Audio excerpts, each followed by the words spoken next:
하나님 말씀 보겠습니다. 오늘 이 아침에 하나님께서 우리에게 주시는 말씀 시편 79편 8절로 13절까지의 말씀입니다. 구약성경 79편 8절로 13절까지의 말씀,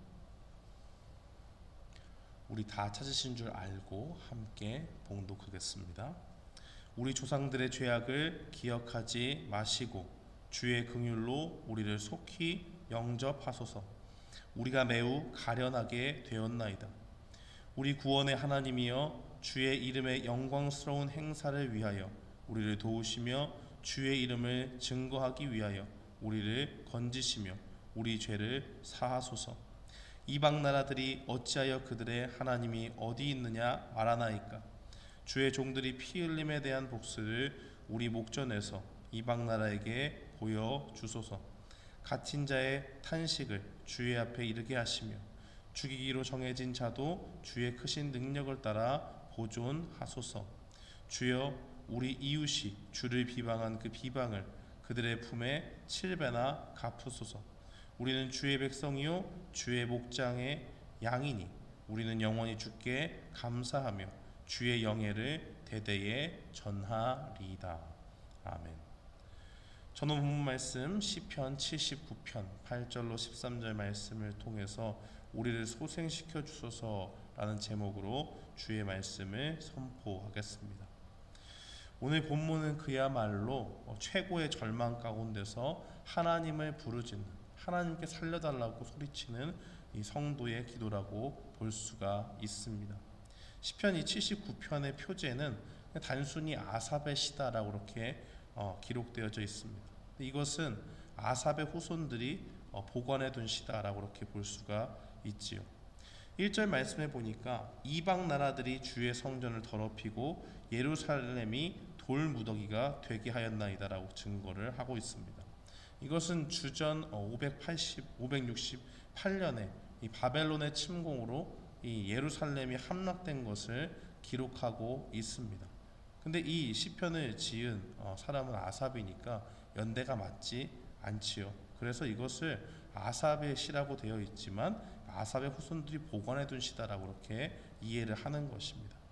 지금 이 시편의 79편의 상황은 극한의 절망, 그들이 하나님을 섬기고 하나님 중심으로 늘 모든 것을 중심에 두었던 그 나라의 중심이었던 예루살렘이 무너지는 상황 속에서 완전히 터전을 잃어버리고 나라 전체가 패망의 슬픔 가운데서 놓여진 그러한 속에서 지어진 시라고 볼 수가 있습니다. 하나님을 의지하고 하나님을 전부로 삼던 이스라엘 백성들이었는데 이제는 예루살렘이 함락되었다는 것, 그 사실 앞에서 마치 하나님이 무능한 신처럼 다른 민족에게 비춰지는 그런 비참한 결과를 맞이하게 되는 것이죠. 자신들의 비참한 생활은 말할 것도 없지만 하나님의 백성도 또 고생을 하고 있고 그들을 돌보시는 하나님의 이름을 이방 민족들이 우습게 볼 수 있는 그런 상황이 현실적으로 놓여진 것입니다.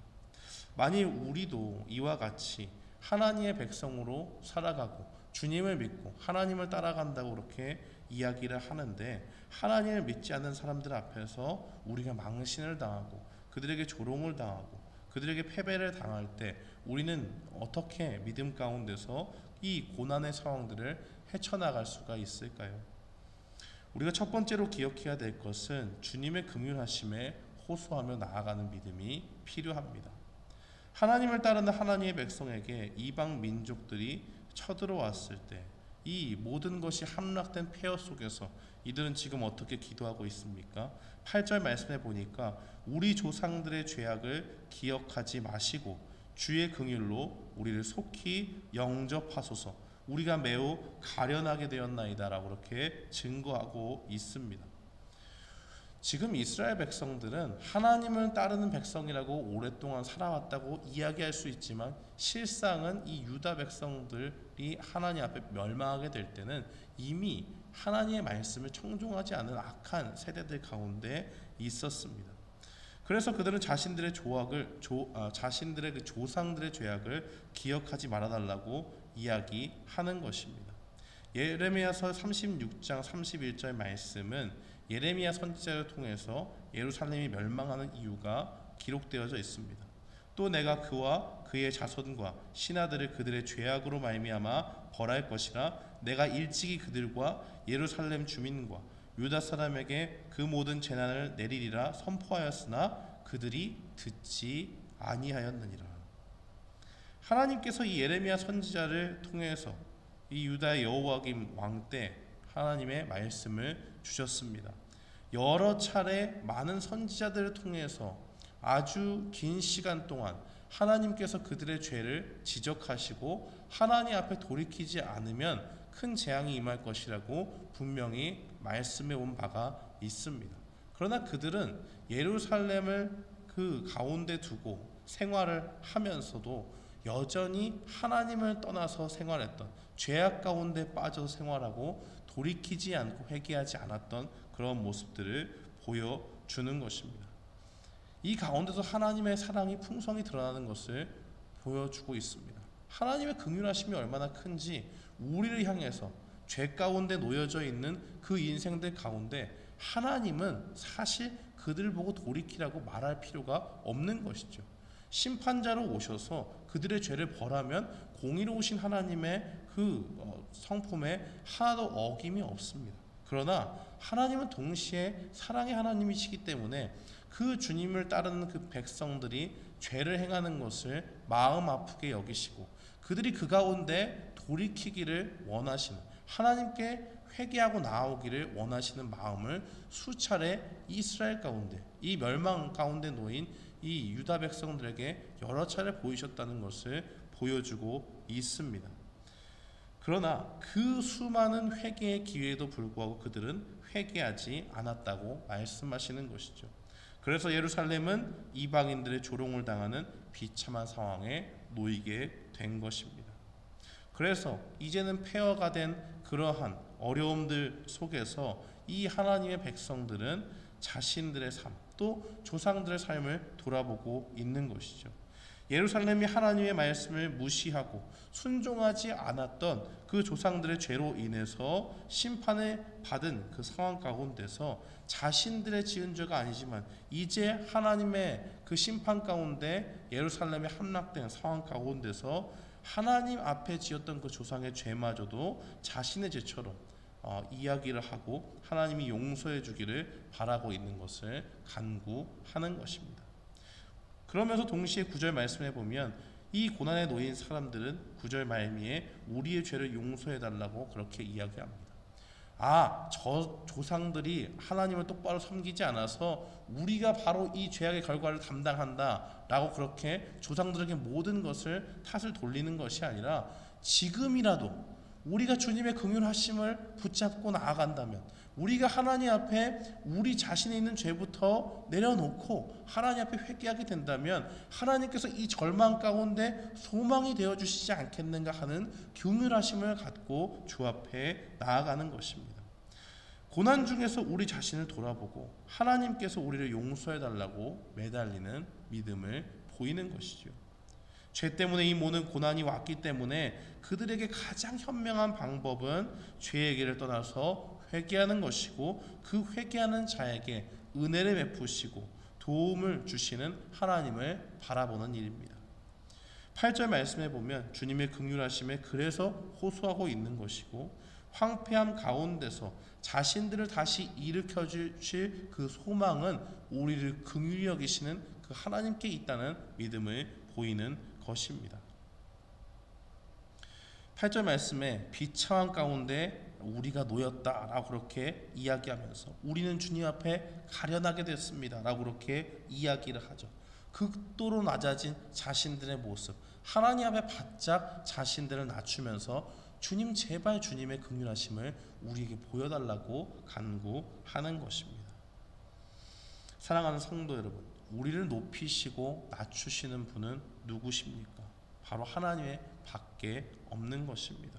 그래서 우리가 비천함 가운데 놓여지게 되면 그 가운데서 하나님 나에게 왜 이런 어려움들을 주십니까?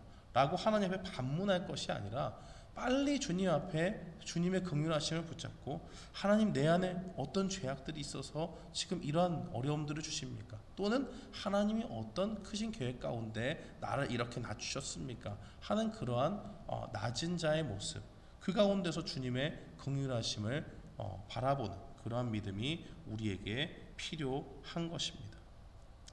또한 우리가 비참한 중에 있을 때에 우리는 어떻게 이 어려움들을 신앙적으로 극복할 수가 있을까요? 둘째로 기억해야 할 것은 하나님의 이름을 의지해야 한다는 것입니다.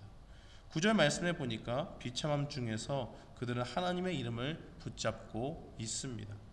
우리 구원의 하나님이여, 주의 이름의 영광스러운 행사를 위하여 우리를 도우시며 주의 이름을 증거하기 위하여 우리를 건지시며 우리 죄를 사하소서. 그들이 그렇게 하는 이유가 무엇입니까? 주님의 이름을 붙잡는 이유가 무엇일까요? 13절 말씀에 보면 그들이 자신을 소개하는데 주의 백성으로 소개를 합니다. 하나님의 목장의 양으로 소개를 하고 있죠. 하나님께서 이스라엘 백성들의 왕이고 우리의 목자가 하나님이 되시기 때문에 우리는 주님의 양입니다. 즉 하나님이 이 백성들이 지금 황폐함 가운데 그대로 두신다는 것은 우리의 왕 되시고 우리의 목자가 되신 하나님이 얼마나 무력한지를 보여준다라고 그렇게 이야기를 하는 것이죠. 그러면서 이들의 이웃들, 지금 고통당하고 있는 이 이스라엘 백성들의 이웃들이 하나님의 이름을 조롱한다고 이야기를 합니다. 10절에서 그들이 하나님이 어디 있느냐라고 그렇게 이야기한다고 하고 12절에서는 주변에서 하나님을 비방한다라고 그렇게 이야기를 하죠. 그러므로 그들의 실패는 곧 하나님의 실패처럼 보이는 것이고 하나님의 이름, 하나님의 영에 자신들의 백성으로, 자기의 백성으로 삼으신 이스라엘의 궁궁함이 곧 이방 사람들에게는 하나님의 이름이, 명예가 무너지게 되는 것처럼 보인다고 이야기를 하는 것입니다. 그렇기 때문에 자신들의 아버지가 되신, 왕이 되시는, 목자가 되시는 하나님께서 하나님의 이름, 자기의 명예를 위해서, 하나님의 영광을 위하여 자신들의 이 비참함 속에서 건져 주시기를 바라고 있는 것입니다. 사랑하는 성도 여러분, 오늘 우리는 고난 중에 빠졌을 때 어떻게 그 어려움을 믿음으로 이겨나갈 수 있는지를 보게 됩니다. 첫째는 주님의 긍휼하심을 우리가 바라보고 나아가야 합니다. 우리는 연약하지만 주님의 긍휼하심만이 우리를 살리기 때문입니다. 둘째로 우리는 그의 백성 삼아주신 주님께서 하나님의 이름을 위하여 우리를 구원해 주시기를 간구해야 하는 것입니다. 오늘 이 말씀을 마음에 간직하면서 우리가 고난 가운데 있다고 할지라도 하나님을 원망하지 않고 주님의 이름을 붙잡고 주님의 긍휼하심을 구하며 나아가는 우리 모두가 되기를 주님의 이름으로 축원합니다.